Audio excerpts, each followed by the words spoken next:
Hello, I'm Regina and this is Backstage, where we talk with the who's who on stage, in dance, comedy and performing arts, speaking with the leading theatre makers of our times and how they came to the stage and what drives them and inspires them. My guest is the talented Nicholas Brown. He's forged an international career as an actor, singer, writer and Bollywood leading man since graduating from NIDA. He's recently featured in Belvoir Street Theatre's Counting and Cracking, which won the Helpmann Award for Best Play, and the Long Forgotten Dream and Still Point Turning for Sydney Theatre Company. His writing credits include Lighten Up for Griffin, The Unlisted for Aquarius Films and Tantra 2 for Playwriting Australia. In Sex Magick, he's created an experience that will be like nothing else on the Sydney stages. Please welcome Nicholas Brown. Hi, Jenny. Hi, how you going? So this is a new work. Can you talk with me about the writing process and that inspiration? Absolutely, yes. For the last 3 years, I'd say, Declan Green has been dramaturg on this project, but it was originally a film that I wrote way back in 2010 when I was living in India, and I ended up adapting it for the theatre in about 2017 when I got a writing grant from Playwriting Australia, which is now Australian Plays Transform. So the story's been with me for a long, long time, but Griffin have been developing it for the last 2 years, and it's been in Declan Green's hands for the last 3 years. Yeah. So is it based on somewhat of your life or your experience? It's definitely a work of fiction, but definitely parts of my journey are in this. Well, the play is ultimately about an Aussie Indian guy who sheds his conditioning in order to reach queer utopia. So my journey of self-acceptance is very much part of this story, and that has involved being in Sydney, being in India, working in Bollywood, and eventually returning back to Australia, and being comfortable in myself and who I am. And this story reflects that journey in many ways. But yeah, it is a work of fiction, and it's a comedy, and it's quite a ridiculous, camp, hilarious, outrageous comedy. Yeah, so there are some serious undertones to it, but ultimately it's about having a laugh, and the whole thing is quite absurd and anarchic. Okay, so let's talk about the title. So Sex and Magick, are we, where is that setting? And I think sex is really hard to talk about. We don't really have a language. So I guess where are we in this play? Yeah.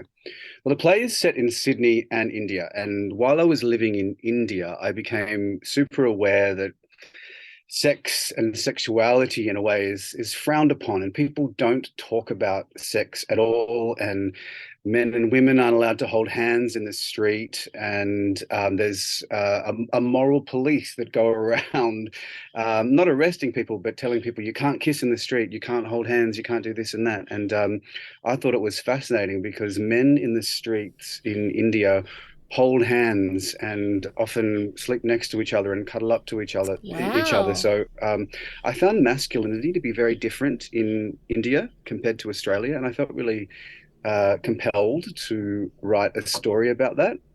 And also I found it so hypocritical because such virtuous morality in India, I found it to be hypocritical because it's the country that gave us the Kama Sutra. And yeah, I think I realized that those attitudes were a result of the lingering British colonialism in India, and that still affects legislation to this day. And I wanted to write about that. Homosexuality was only legalized in India in 2018. Wow. So attitudes towards sex, homosexuality, gay people, trans people is not great in India. And I really would love to give a voice to queer South Asian people in this story, and I'd love it for brown queer people to see this and to feel seen and to feel accepted. Yeah. 2018. Yeah. That is still, not so long ago.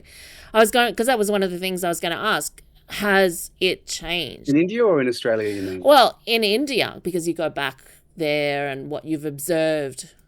Of course. I mean, things have changed a little bit. There are queer storylines on Netflix TV series in India. Right. So Mm-hmm. things are getting better. There's not such a negative point of view in films and TV anymore, because Okay. back in the day when there was a queer or trans character in any kind of TV show or film, the Mm. soundtrack and the incidental music would change and be really dark and dangerous and hellish, and Right. that's shifting. So queer representation on screen in India was definitely very, very negative, and that's slowly starting to shift. But I mean, everyday attitudes within families, it's still very taboo. People can't come out. There are many people who are still in the closet, people who are still married, families not accepting queer people, trans people. You know, there are huge issues with trans people. A lot of trans people in India are called hijras, who are, I guess, beggars on the street, and they're in groups that go around and ask for money for at weddings, and yeah, it's very, very different to the queer scene over here, because it's all Mm-hmm. underground and all swept under the rug. Yeah, so I would love for this play to give a voice to all of those people who are living in fear, who are not accepted. Yeah, and I feel brave enough at this point in my life to tell that story, and to make the Indian community watch this and to confront it, because it happens and it's there, and it's just not talked about. Yeah. Well, the more you talk about things, that obviously the more, I guess, the conversation gets going. That's the sex. That's the sex part. I mean, we call this a tantric play as well. Our lead character, Ard Panika, goes on this tantric journey in India. Mm. So that's also the sex part as well. The lead character ends up going through this tantric course, and the audience go through that journey with our lead character. And it's quite hilarious, ridiculous, erotic, absurd. So that's definitely the sex part. But sex in the title could also mean gender as well, not just the act of Ah, sex. okay. Yeah, that makes sense. Okay, so, but there's more than just, like, what is that spiritual side of it? And are you also talking about, I mean, is there a loss of spirituality now, I suppose? Is that sort of part of the conversation as well? I think so. Well, definitely in the Western world, it seems the Western world has really adopted the idea of yoga and meditation into the mainstream, and all of this comes from India, and a lot of the play is about cultural appropriation, I suppose, but Totally, it's yeah. dealt with in a very comical way. And yoga derives from tantra, and tantric energy is about the balance between masculine and feminine energy. And a lot of the mythology of the play comes from two of the Indian deities in Hinduism, which is Shiva and Shakti, and a deity that is created from the balance between the two of those deities. It's hard to explain, but there's an Indian deity called Ardhanarishvara, who was created from the union of goddess Shakti and Lord Shiva. And I think a lot of queer people see this Indian deity as a figure to look up to, because I see this figure as trans, because that deity is half male, half female. Mm-hmm. And I think Indian mythology I find to be often very queer, quite magical, very, very sexual. And I've compared this to Christianity as well, because so much Oh. of our Western foundations come from Christianity. And obviously that all comes from paternal figure, Jesus or God, which is he's usually seen as a male. And Indian mythology, the gods and deities all change sex. It's very sexual. It's very fluid, and I think that has affected masculinity in a way. So the play comments on that as well, and compares the two, the Western world and the Eastern world. Okay. So you're comparing the worlds. Are you also, from what I read, the Kath- Kathakali type of theatre? What is that? Yeah. So basically, I've tried to mess with, I guess, the Western form of storytelling, and rather than a play in 2 acts or 3 acts, I've divided this play into 9 sections. And in Kathakali theatre, there are 9 rasas. They're called 9 emotions, and those 9 emotions are told through facial expressions. And Kathakali Oh, is an ancient Indian form of theatre and dance where the story is told through eye movements. And so in Kathakali, there are 9 rasas, 9 eye movements, which express different emotions. So I've divided the play into 9 emotions. wow. And Ard Panika, who was our lead character, his father is from Kerala, where Kathakali originated. He ends up going on his tantric journey in Kerala, and there's an aspect of the story where I don't want to give too much of the story away, No, but Kathakali sure. becomes an important part of the story and the storytelling, and helps Ard connect with himself, his queer self, and with his father. Okay. What are some of those nine? You don't have to tell me them all, but what are the nine emotions? Is this sort of a holistic look at life? Not so much. No, that some of the 9 are love, horror, jealousy. Or could you describe the eyes for me? Like I can see what horror is. Imagine it at least. Basically, these amazing Kathakali actors have their faces painted, and they usually play different deities as well. And for example, the rasa love is moving your eyebrows up and down quite fast and moving your eyes from side to side. Disgust is when your face is moved, your mouth is moved downwards, and your eyes move from side to side. So they're all ancient Wow. facial expressions, and Kathakali dancers for years have been using coconut oil to lubricate their eyes in order to tell the story. It's a really quite a fascinating Wow. art form. And when I first went to Kerala many, many years ago, my dad is South Indian. I felt a very, very strong connection to this form Mm. of theatre and dance. And I strangely understood a lot about myself and my connection to theatre and to spirituality, because most of the Kathakali plays are mythical plays that are about deities. And I don't know, I just felt I understood my culture, my history, my bloodline a lot more than I ever did when I was living in Australia. So it was quite an amazing moment walking into that Kathakali theatre and seeing these 9 emotions and these amazing actors on stage expressing Mm. their story and their myths through their eyes. And that's a huge part of this play as well. Wow. So that how are you writing this into the play and like take me a little bit more into this transformation it sounds like he's going on or a self-acceptance. That's personal journey? Well, Ard is, I don't want to give too much of the story away, but when Sure. we meet Ard, our lead character, he's having these strange fits after he comes back from India, after he does this tantric spiritual course, basically. And there's very much a mystery narrative, and the audience are trying to figure out why he's having these fits, and it can't be explained by Western medicine what the fits are. And there are these, facial expressions in his eyes and in his face, these twitches, I suppose. And the audience taken on a journey trying to figure out what these fits are.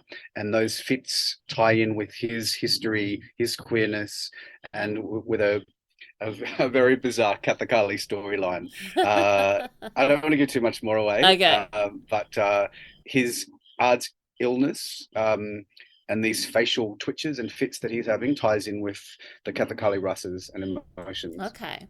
And you're saying it's humorous and I can kind of feel that the sense of that. Is there something you could describe how to write something comically? I always set out to write something that was very, very different. A lot of my writing defies genres in a way. Mm. And this, I mean, I guess you'd describe it as a psychosexual mystery comedy. Yeah, I wasn't thinking about a genre when writing it. I was Okay. thinking about what I want audiences to feel when they walk out, and I would love audiences to question themselves, question their sexuality, question their gender, ask themselves, have I been programmed? Have I been conditioned? Who was I conditioned by? And what would happen if I was to shed that conditioning? And our lead character sheds his conditioning and finds himself in what we're calling queer utopia in the play, because we've all been conditioned in so many ways. And Indians have been conditioned as well, of course. Everyone in the world has been conditioned. And so this is about decolonizing our minds and our spirits and our bodies, and our lead character goes on that journey, and it's quite a rollicking, ridiculous, comedic, absurd journey.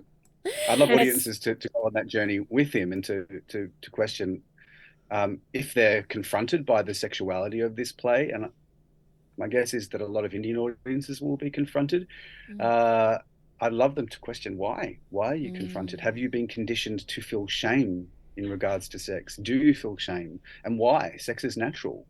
And sex was a huge part of Indian spirituality. You know, when you look at Christianity, sex is not a part of Christianity at all. But Indian mythology and Hinduism, a lot of it derives from sex and from the union of different deities. And sex is a huge part of it. So I would love audiences to question if they feel shame and why they're feeling that shame. I think it's absolutely universal. I mean, I think, and a lot of it is to do with being able to talk about it in the language to talk about sex. I think that is why it's not talked about with children as you grow up. It's not sort of part of your life until it's sort of late and all that language hasn't been developed. And then shame is a huge part of it. It's not, specifically cultural. But when guys start getting erections when they're teenagers, that's a bad thing. Or when you're having, sexual thoughts, that's a bad thing. And I don't think that's a bad thing. And many people don't think that as well. So, to de-shame, unshame themselves by watching this play. Love it. Love it. Love it. So I know that, I mean, this is obviously, in Sydney, but do you imagine it's something that, is there a subculture in India? Like, is there somewhere, could you imagine it being performed in India? I think it would, look, who knows? It might be one day. I'd be worried about about the police shutting it down or what society would do, because so often if a group of people disapprove of something, they'll be burning effigies of the person in the streets the next day, posters and banners. Wow. I didn't write it to be performed in India, to be honest. But if there was a director brave enough to do it, sure, by all means, but it's not a safe territory. It doesn't feel safe. It feels quite dangerous. And I guess that's the whole point of being an artist, to lean into fear and to do things that are dangerous, and to interrogate things that are real. Who knows? Who knows what'll happen? The future is yet to be seen, but in the meantime, it seems like a perfect setting, and you're co-directing with Declan Green, which sounds like a very nice, great pairing, actually. Tell me your cast. They sound terrific. So we've got Catherine Van Davies, Blazy Best, Raj Labade, Stephen Madsen, Vishnu, a beautiful South Indian Sri Lankan performer who is just absolutely incredible, a beautiful classical dancer we've got in this show. Mansur Noor as well, Stephen Madsen, I think I said. Yeah, we've got a wonderful cast. Terrific. Nicholas Brown, thank you so much for joining me. Oh, that's all right. Lovely, always lovely chatting. And that was Nicholas Brown, the playwright and co-director of Sex Magick, playing at Griffin Theatre until the 25th of March.